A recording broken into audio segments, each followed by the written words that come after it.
Ito guys, mag-update naman tayo ng PNP sa IDP. ENP ADP. Okay, yan o, second file. Punta tayo doon sa ito, sa ENP muna tayo.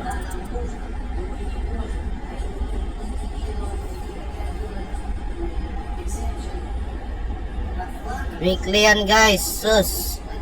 Pag unang akto ka, mangangapa ka, pero weekly to. Hindi ka nakakabahan dyan. Wala pa. Yan o, mga pula, walang update. Uy, wala nga, diba? Minimize mo lang daw, sabi ni Jersey.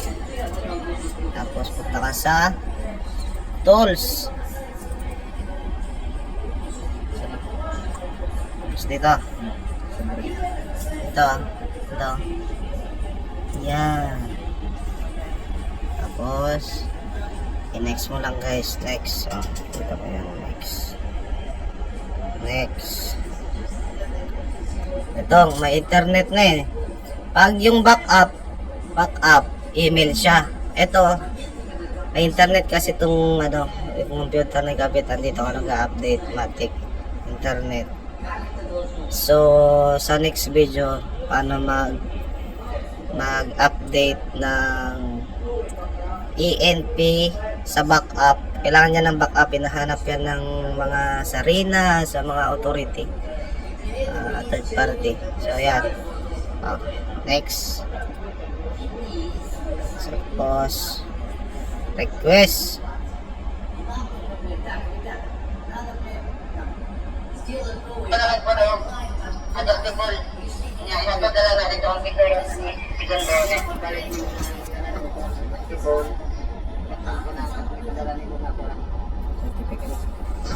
Okay guys, so tapos na.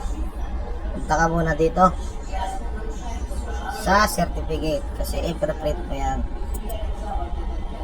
Yan o, sabi niya yan o, generate.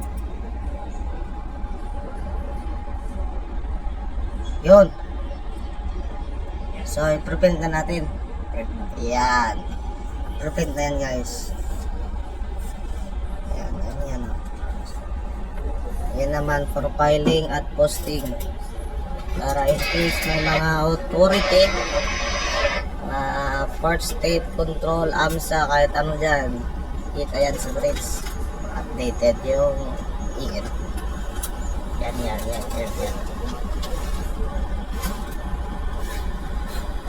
Ayan guys, okay na yun sa certificate na print na.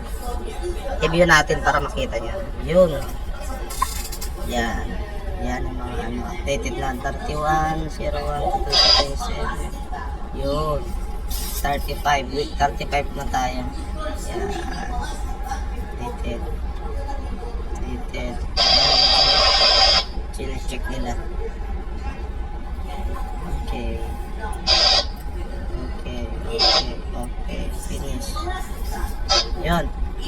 Tapos nasa ENP. Yan o, ipoposting yan ni second mate or ako mamaya. Okay, goods.